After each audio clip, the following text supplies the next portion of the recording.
Greetings and welcome to the Astronomy Picture of the Day podcast. Today's picture for October 27th of 2025 is titled Two Tails of Comet Lemmon.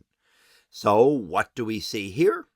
Well, here we see Comet Lemmon, and it may look like it has three tails here.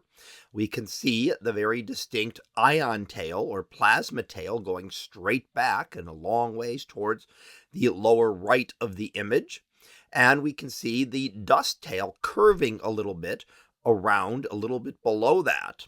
However, there appears to be a third tail here that stretches across the sky, which is actually completely unassociated with the comet. Now, what that is called a persistent meteor train, and it is actually the trail of a meteor. Now, why is it so irregular in shape? Meteors usually follow a straight line path across the sky. Well, this is there for a few seconds and then is affected by winds in the Earth's upper atmosphere. So it will be changed in its position because of the winds at various levels, and that will cause it to disperse. And we can see how it's kind of stretching out here and changing its position over time. Now, the train does not last for a very long period of time. It is actually the gas and dust in the atmosphere and disperses a few seconds after a relatively bright meteor flashes by. So how do you plan to get one? Well, honestly, you can't. You're never going to know exactly where one will occur, and to have the one occur around the location of a comet is just coincidence and luck that you happen to get one that appeared at this positioning. And that's because you can pick out times when meteors are going to be more common. You can look during the time of a meteor shower and have a better chance of being able to see a meteor in the sky and to be able to see the persistent train afterwards, but you could never predict exactly where in the sky it would be. And that's because these particles are just too small to be able to track. We have no idea when a meteor specifically will occur.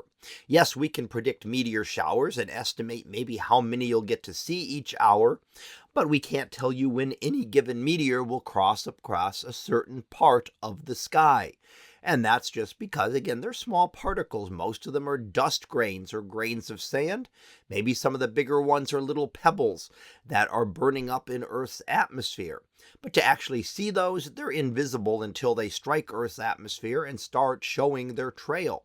So they're not something that can be predicted accurately the way we can predict the path of a comet, for example, as it starts to appear. Now, we know we can't predict the brightness of a comet well, but Comet Lemmon has been getting relatively brighter and still remains visible in the northwest sky shortly after sunset. So this one's seen a few days ago, but you can pick out the comet, although it's still better with a pair of binoculars or using a camera to take an exposure in that direction to try to pick up the comet in the image there. That works because you take a slightly longer exposure with your camera, and that brings out details that your eyes would not be able to see. So that was our picture of the day for October 27th of 2025. It was titled Two Tails of Comet Lemmon.